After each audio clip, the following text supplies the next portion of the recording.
So, welcome everyone. Thank you for joining me with today's class. This is one that I first taught several years ago, like 3 years. The last time I taught it was actually 2 years ago. And I was so happy to have this cycle return into my life. And I do have some videos on YouTube. The last time I taught this class, I uploaded them so you can go back and watch. We're not going to repeat that material because the material is unique for each group. I photographed your auras, and this was the aura we photographed is basically you're walking around. It's going to be your energy after having like dealt with everything you've dealt with in your day, getting over here in a timely manner. So there's going to be a little organization, structure, and focus in there, as well as your excitement for a fun day. Today we're going to do a little becoming in alignment with ourselves and really working our chakras. I am recording, so we'll put this on whatever, not private information. Anything that we talk about, like the information I just gave, that's not recorded. But the general stuff that is useful for people to know, I'll put up there on YouTube so you can go back and enjoy the meditations again. For those watching who don't know what's happening, there's the world's cutest little baby here.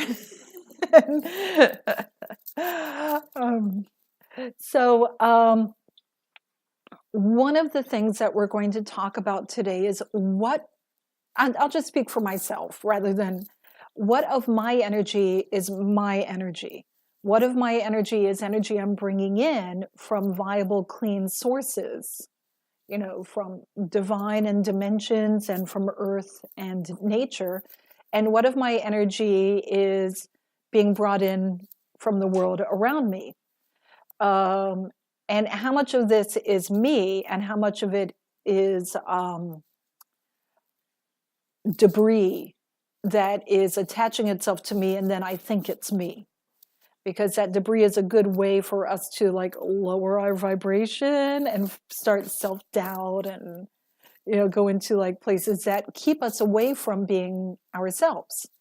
So we're going to take a look at how we work with our energy centers, how we use our energy centers, and how we keep our energy centers clean and vibrantly filled up with joyous well-being.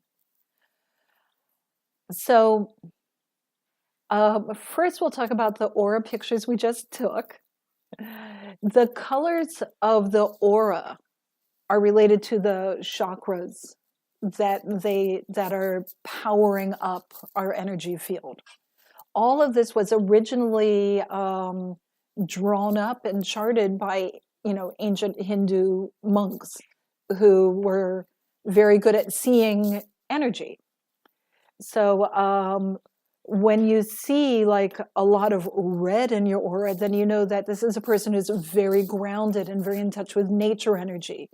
It's a color of stability and dependability.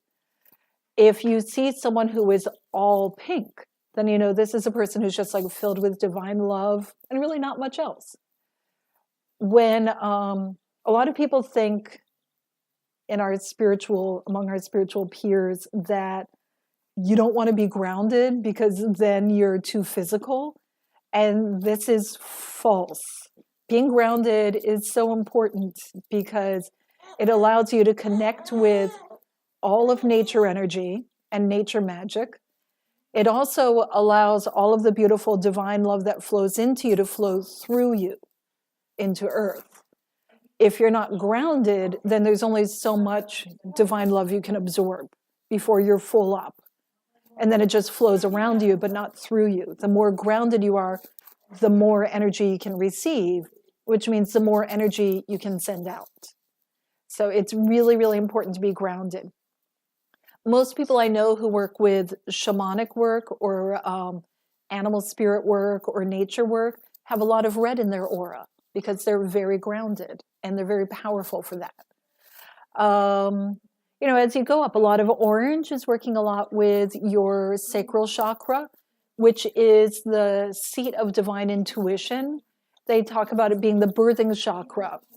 And part of that really is its proximity to the female womb, but part of it is because when we are birthing creative inspiration, it's birthing means for it to go from nothing to life. It's the easiest of our three brains for the angels to give us guidance. That's why we have a gut instinct, woman's intuition, right? So historically, the woman's intuition has been a little bit made fun of because we're like, men use logic, but women have their weird woman's intuition. But I know some people here have heard me say before, the ancient Buddhist saying, a happy man has an empty head and a full belly. Right, it's a joke. It is a joke. But what it means is we have three brains. We have our head brain, our heart brain, and our intuition, our gut brain. So a happy man has an empty head and a full belly, which means you have joy because you're using your chakra for your primary mode of thinking, and you let your brain empty out so that you're receiving, right? When your gut and your heart are in alignment, it's a much more accurate way of finding the truth than when you use your logic brain. I mean, we all know that. You're like, oh my God, I knew better, but I talked myself out of it, right? Right? All the opportunities missed or all the hardships gained because we go against our gut and our heart and we use our head brain. So when you have a lot of orange in your aura, it means you're very good at listening to your gut instinct and you're bringing that energy into your life. Yellow, our solar plexus, is our action chakra.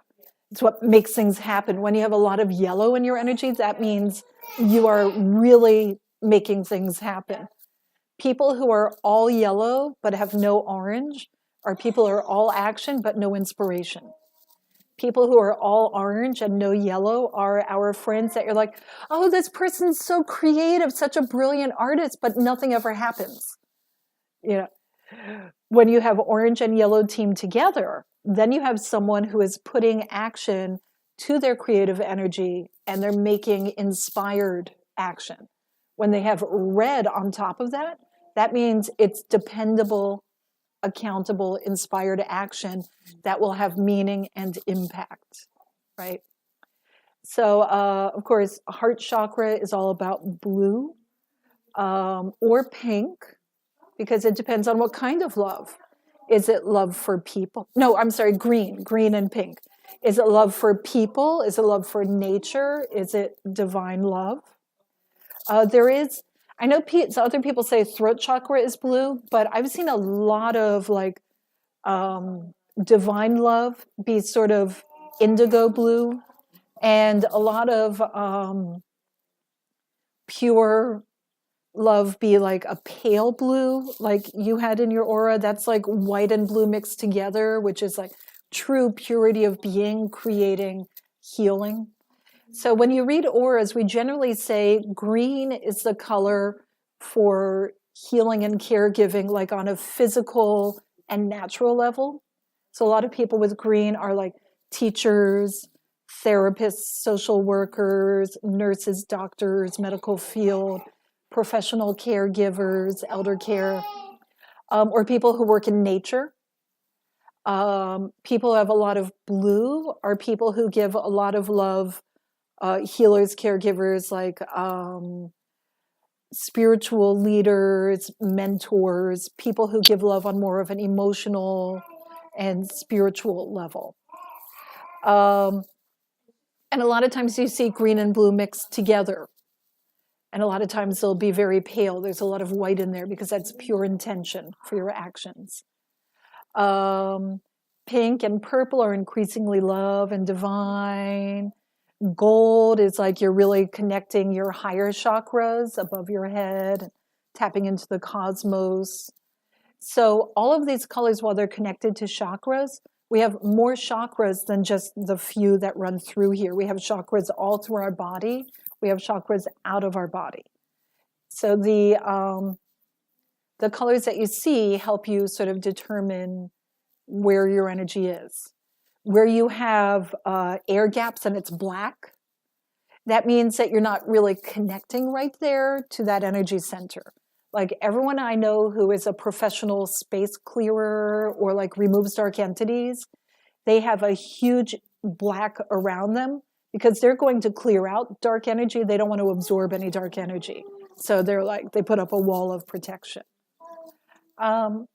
So just saying that, when you think to the colors that you all had, we saw a lot of green, orange, and yellow, a lot of just inspired, loving, caregiving action among everyone here. So when we work with our chakras,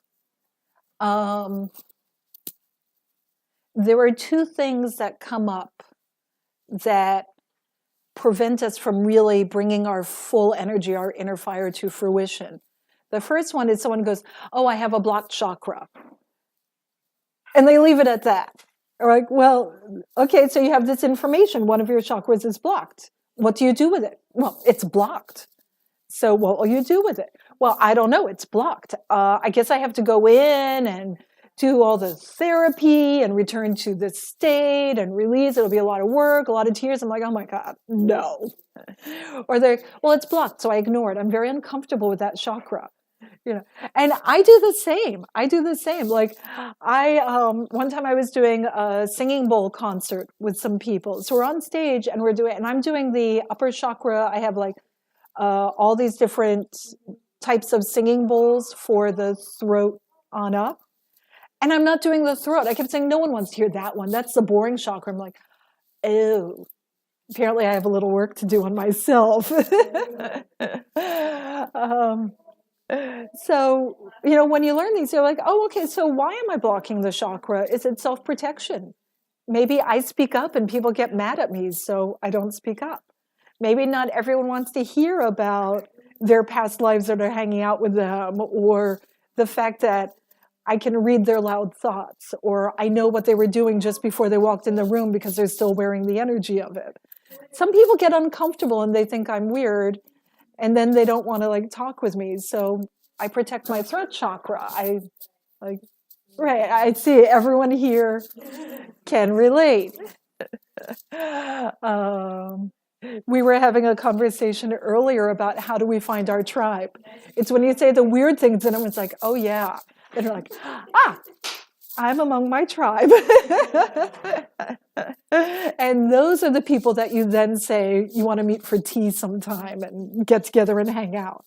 Because those are the people you can just open up. And so this is how we open our chakras. We give our chakras a safe place to open. So then my throat chakra goes, oh yeah, you can talk and say stuff. You don't have to self-protect.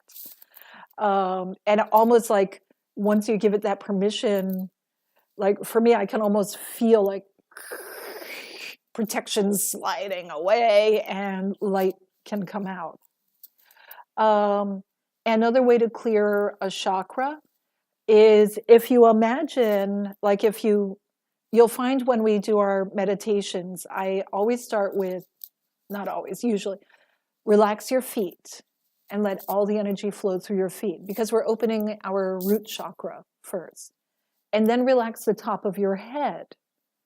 So we let our crown chakra open. And you can imagine almost like an hourglass, because your crown chakra opens wide and then the energy is coming in and then the energy goes out for your root chakra.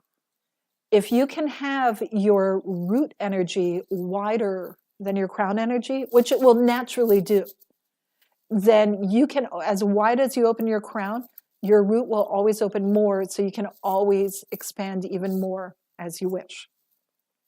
If you have that wide opening and all the divine energy is flowing through you, and to begin with, we'll just start crown to root because most people are comfortable with that, but you can do it root to crown as well, or you can have the energy going both ways, or sort of serpentining around each other, going in both directions, or, you know. But as you open and all that energy is flowing through you, if it hits a blocked chakra, it's not going to stop. It's going to keep flowing. It will just flow around the chakra or flow through the chakra. So you can imagine if this chakra is a boulder, the energy flows around like a river does. If you have a mountain river, it's like, oh, there's a boulder here, so we can't flow any further. It will flow over it, or it'll make an oxbow around it. Eventually, it might even make it around both sides, and then eventually that boulder will get washed away or, crumbled down into minerals that then get leached into the soil and help with the planet's healthy growth. So we don't need to worry about blocks or get anxious. That just lets you know you're protecting some part of your being, and there are many ways of healing that. But for the purpose of meditation, if you run into a block, acknowledge it and then say, listen, we'll work together later if you need, but for now, just let the energy flow. You can imagine the block chakra is a sponge, and the energy is flowing through it. And then when you're all done and you're ready to work on it, you're like, oh, it's not blocked anymore. Okay. It happens a lot. So when we talk about harnessing your inner energy, some of you are familiar with the breath of fire meditation, or yeah, it's like when you're giving birth. And actually, Jackie, could you do me a favor? I left a pile of papers in that room, and those are handouts that talk with breath of fire. Thank you so much, and have the chakras.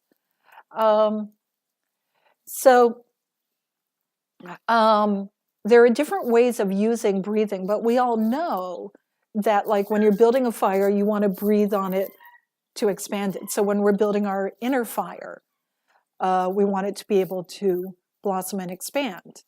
There is no one breathing technique that's the one you have to do. Okay, there is the breath of fire, which does not have to be done big. The point of it is to oxygenate your belly. And even though we know physically we're just breathing into our lungs, emotionally, mentally, spiritually, we're breathing down all the way. Oh yeah, that we're going to. I'm going to show everyone later. Thank you. We're going to breathe. You imagine breathing down. One way to breathe is the Buddhist breath, where you breathe in through your nose, and then you breathe it all the way down to the pit of your belly. I often, when I'm doing a breathing meditation, will say, imagine the pit of your belly as a deep underwater cavern, and you are filling it with the oxygen, and then the cavern releases the oxygen up through your throat and out your mouth. So the only action you take really is to inhale, and then your imagination takes over, and it takes on a life force of its own.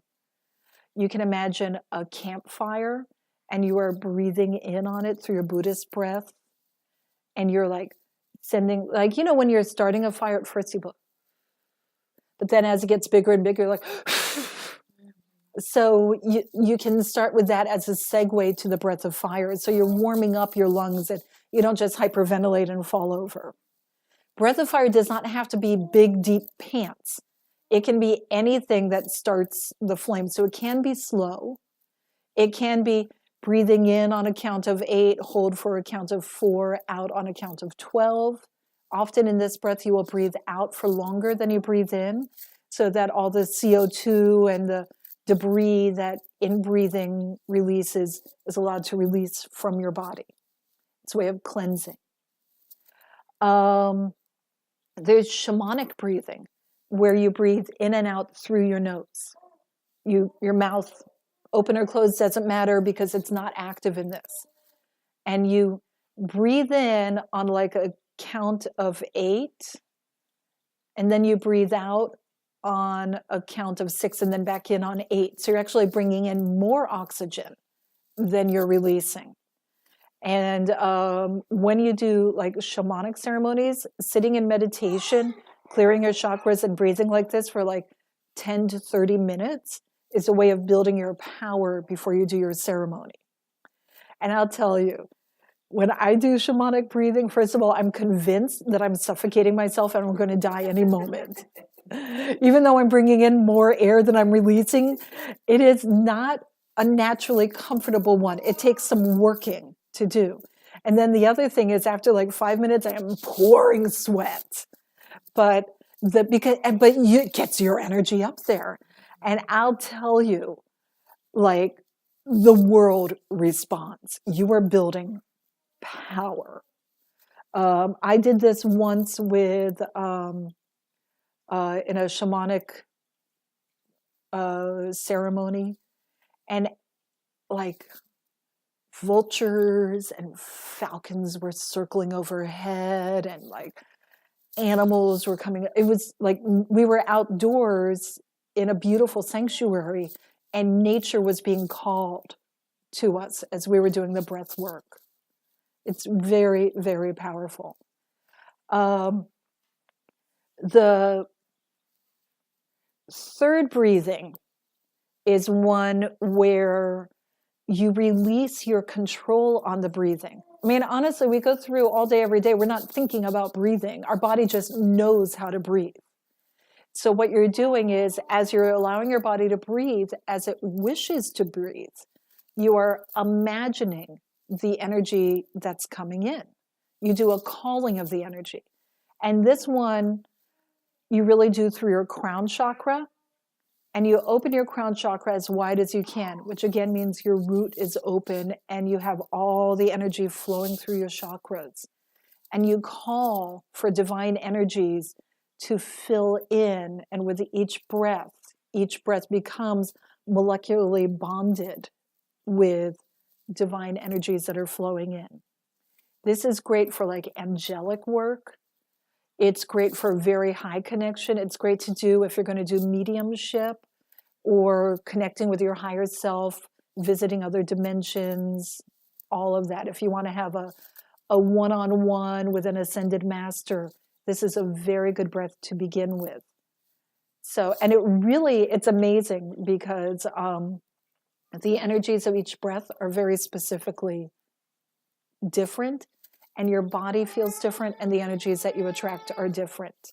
You can make up your own breaths as well. You don't have to go with the tried and true. But these are primary breaths that make a big difference. Okay. All right.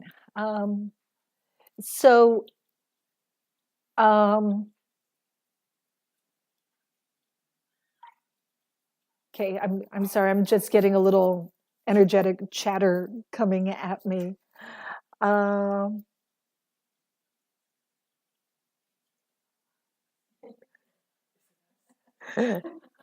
There's so much love for Arya. Oh my God, so much love for her.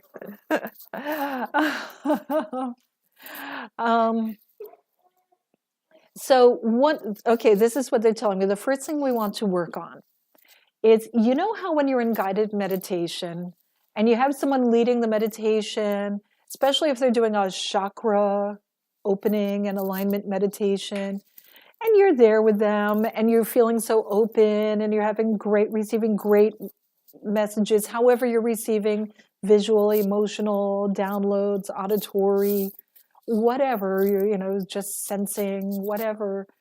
And they're going up the chakras and you're with them and it's great. And then they get to third eye and you're like, oh, it's great. And then you kind of hear them talking about the crown, and then you're like off somewhere.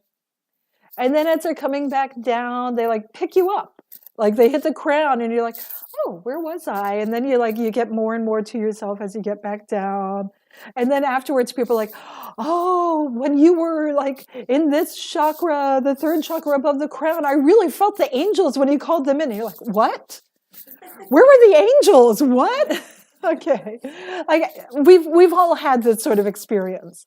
Or you're on a guided shamanic journey, and then later people are like, oh yeah, when the winged horses came in, and you're like, what? Wait, I was in a garden taking a nap. What? So this is because you're coasting on the energy of the meditation. And certainly the person who's creating the meditation sets sacred space to help bring everyone along, but you're not working your chakras, you're not working your focus. So that's why at a certain point, you get lost. So So what we're going to do in a moment is work on our chakras, but we're going to keep full focus.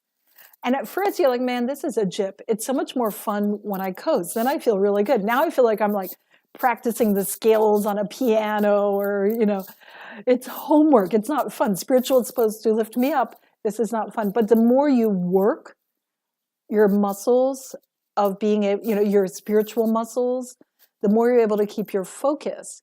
The more you can keep your focus, then when things go higher, you're there. You don't get lost or dropped off. Okay. Okay. So, in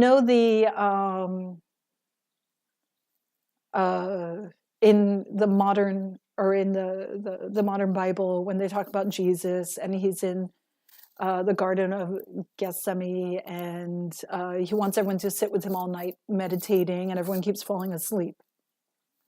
And people are like, oh man, Peter, John, and James are awful. They suck. They're leaving Jesus all alone on his last night alive. This is like so late. Well, he's like, hey, everyone, let's sit and meditate. Ooh, and he loses them. Like they go as far as they can, and then they're gone.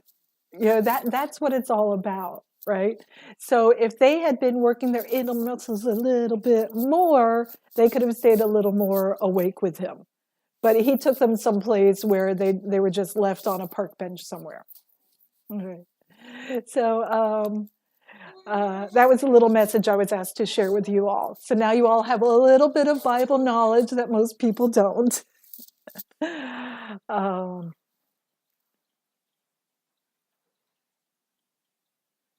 She's okay. Oh yeah, no, that's fine. Again, been there, done that. Don't even worry about it. I'm actually happy to bounce her on my lap, but she'll get videotaped. But yes. Babies are wonderful. And what a beautiful childhood you're giving her.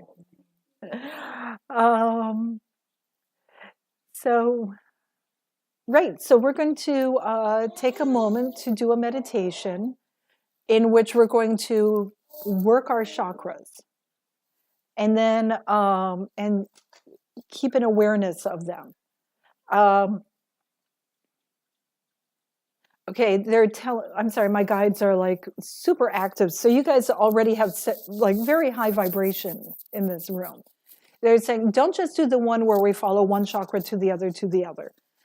First of all, I have that on YouTube. You can watch it anytime. And they said, you guys already pretty much know that.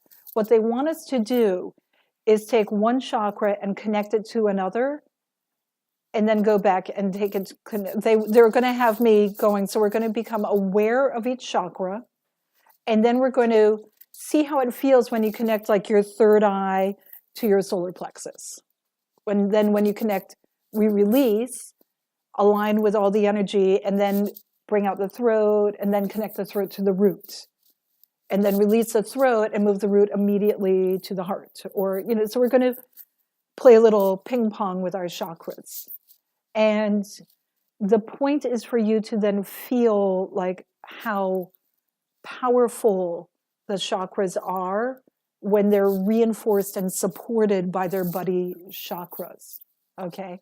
And also to feel what within you resonates with power and what within you tries to hide. Okay? And don't worry if that happens. It happens to all of us. But you will feel like which ones make you feel like, wow, when I need to speak up and make sure my voice is heard, then I need to make sure my throat chakra is connected to my heart and my root.